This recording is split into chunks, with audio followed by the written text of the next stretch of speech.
मुख्यमंत्री जी आए और अपने सभी लोग आपके बीच देने वाले हैं। सभी लोग सोशल डिस्टेंसिंग का पालन करके बैठे रहे आपके बीच में।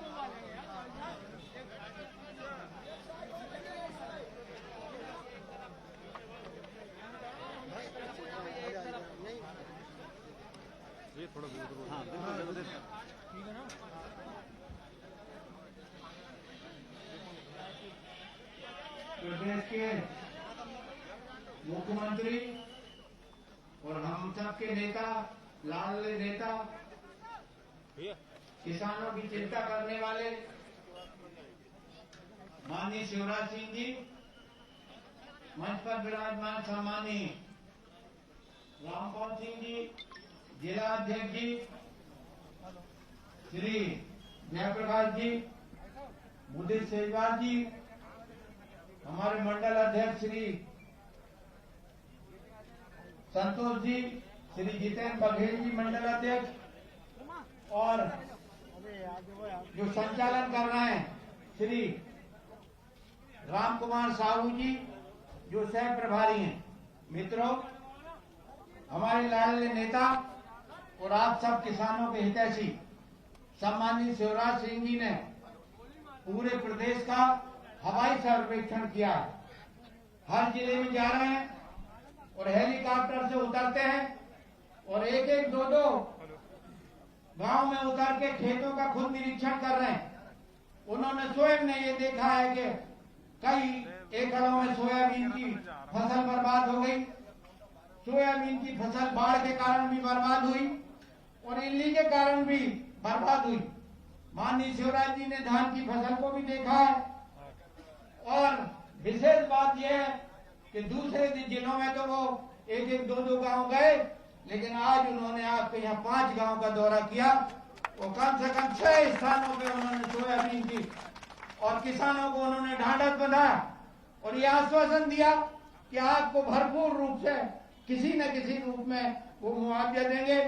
मित्रों, कार्यक्रम बहुत है आगे, इसलिए आपका ज्यादा समय नहीं लूंगा और रामपाल सिंह जी बोलेंगे। अब मैं माननीय मुख्यमंत्री जी से अनुरोध करता हूं, निवेदन करता हूं कि किसान आज उनसे बड़ी विषम परिस्थिति में और मुसीबत में मिले हैं। उन्होंने फसलें बताई हैं आपको, आपने स्वयं ने खेतों में भीतर जाके फसलों का खेतों का निरीक्षण किया है। बहुत खराब स्थिति है। अब आपको किसी न किसी रूप में और किस रूप में वो कैसे आपकी मदद करेंगे, हम उनसे ही सुनना चाहते हैं। प्रार्थना करता हूं कि माननीय शिवराज सिंह जी किसानों के नेता आपको संबोधित करें।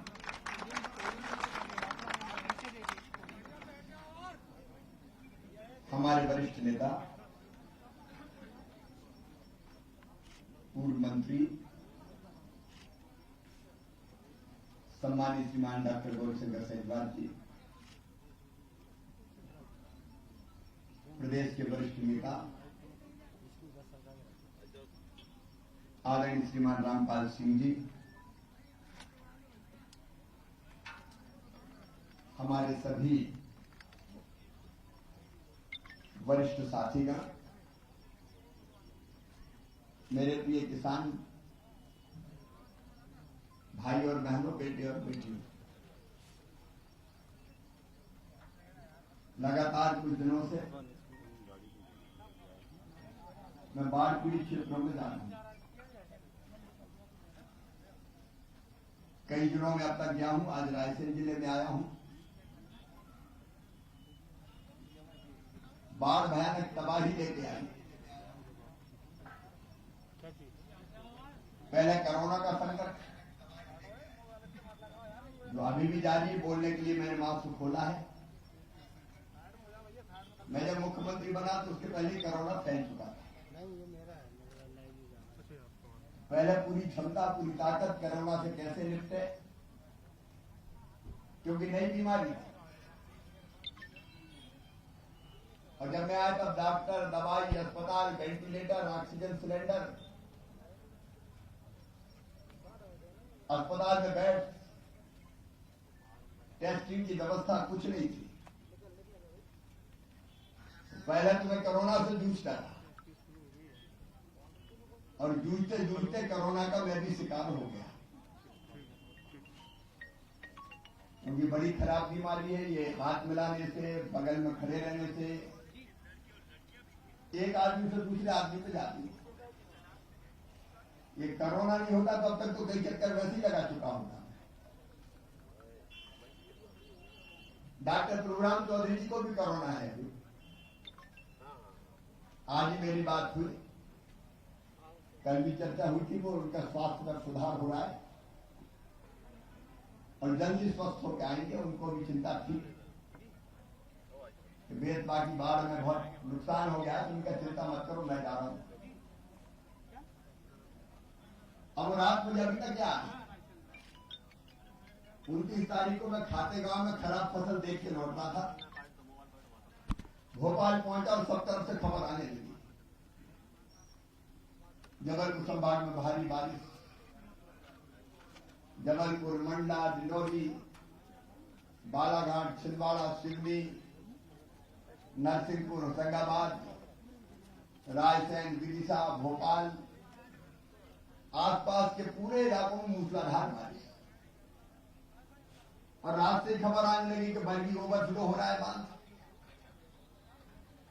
बरगी हो, बारना हो, तबा हो, कोलार हो, बड़ा तालाब हो, कलिया सौत हो। अब उस दिन रात भर मैंने आंख नहीं लगाई,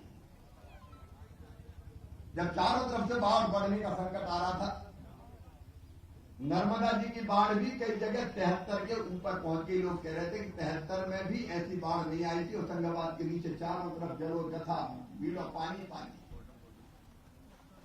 अब ऐसी हालत तो चुनौती थी। पहली चुनौती थी लोगों की जिंदगी कैसे बचे। हमने पहले एसडीआरएफ की टीम बुलाई, फिर एनडीआरएफ की टीम बुलाई और फिर मुझे लगा कि अब तो आर्मी बुलानी पड़ेगी, सेना बुलवाई। फिर हमने एयरफोर्स बुलवाई कि हेलीकॉप्टरों से भी लोग निकाले,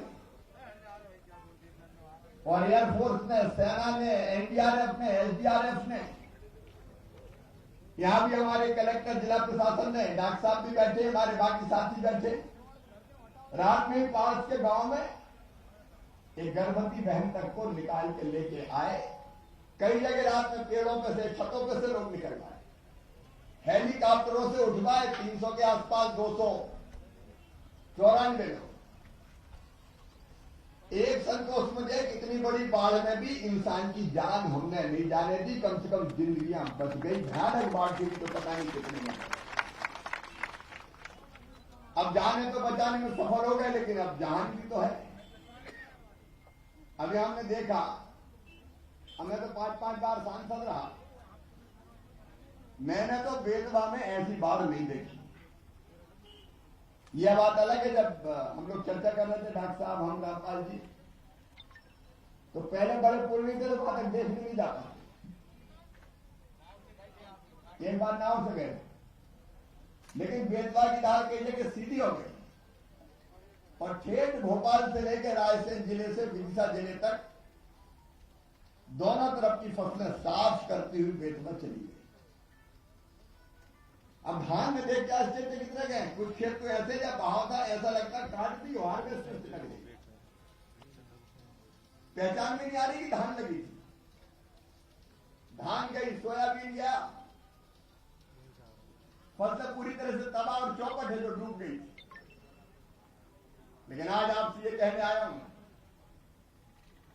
फसलें तबाह हुई है, फसलें सूखी है, लेकिन किसानों की जिंदगी हम नहीं सूखने देंगे, उनके बच्चों का भविष्य हम नहीं सूखने देंगे।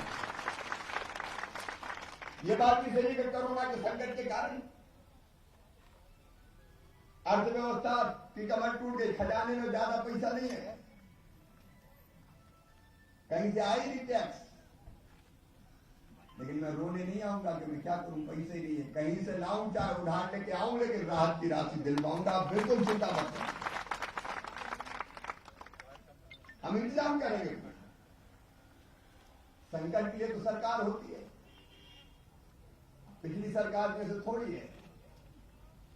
25 साल की कई जगह नहीं मिले, हम देंगे किसान को राहत की राशि, और इसलिए कलेक्टर यहां पे है, कमिश्नर बाकी अफसर हैं।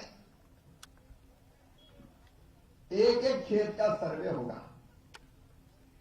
सर्वे ईमानदारी से होगा, सर्वे की सूची पंचायत भवन पर लटकेगी और हमारे गांव के 5 लोग उस सूची को देखेंगे। गड़बड़ बिल्कुल नहीं होना चाहिए, ईमानदारी से सर्वे होना चाहिए, क्योंकि मैं ईमानदारी से जिनकी फसल का नुकसान हुआ उनको राहत की राशि का वितरण करूंगा, चाहे कुछ भी हो जाए। तो फसल की भी राहत,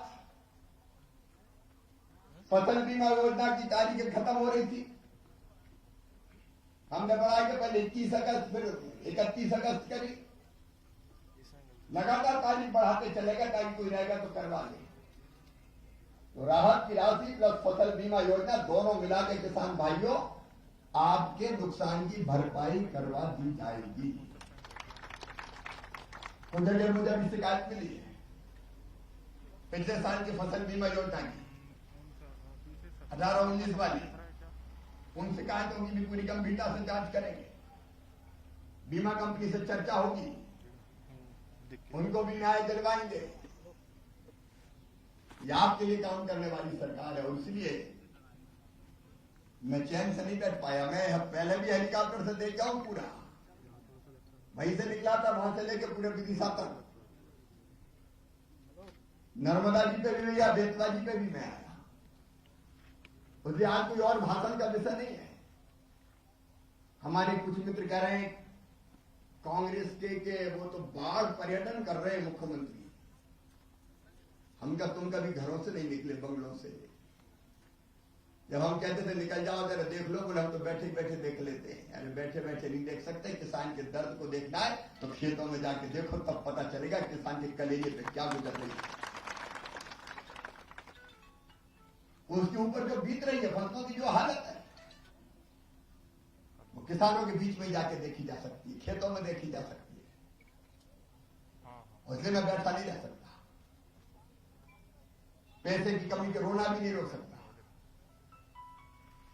हम तो इस संकट के पार ले जाएंगे और यही कहने आया हूं आज। मत करना चिंता, इसी दिन के लिए तो मैं मुख्यमंत्री हूं, इस संकट के भी पार निकाल के आप सबको ले जाऊंगा। जिनके मकानों में नुकसान हुआ उनका भी सर्वे,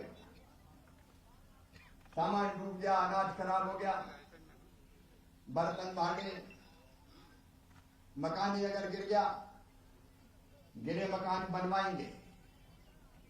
और जिनमें पानी भरा है, अनाज बनाज खराब हुआ है, कपड़े लत्ते बर्तन, उसकी भी राहत की राशि दिलवाएंगे, ताकि गरीबों को, उनके लिए तो वही बहुत है।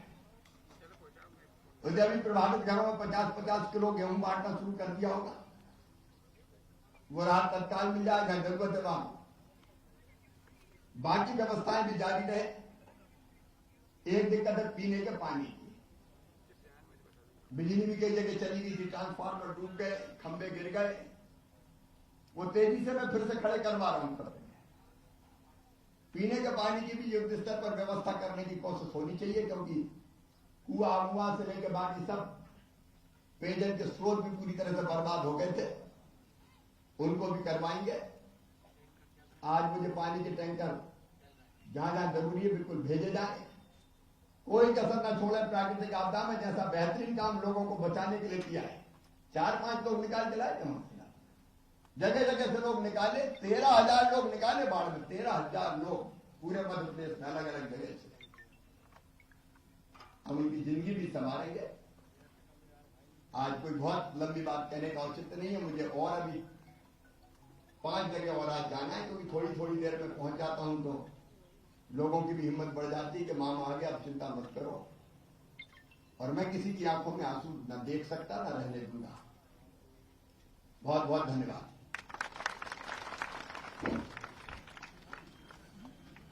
अब मैं यहाँ के मंडल अध्यक्ष जितेंद्र जी को आमंत्रित करता हूँ, आभार व्यक्त करेंगे। मैं माननीय मुख्यमंत्री जी आदरणीय डॉक्टर जयवर्मा रामपाल जी का हृदय से आभार व्यक्त करता हूँ। किसान आए हुए उनका भी हृदय से आभार व्यक्त करता हूँ।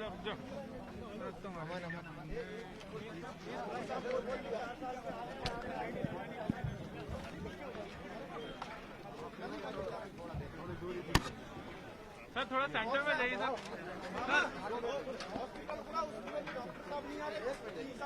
सर थोड़ा सेंटर में जाइए।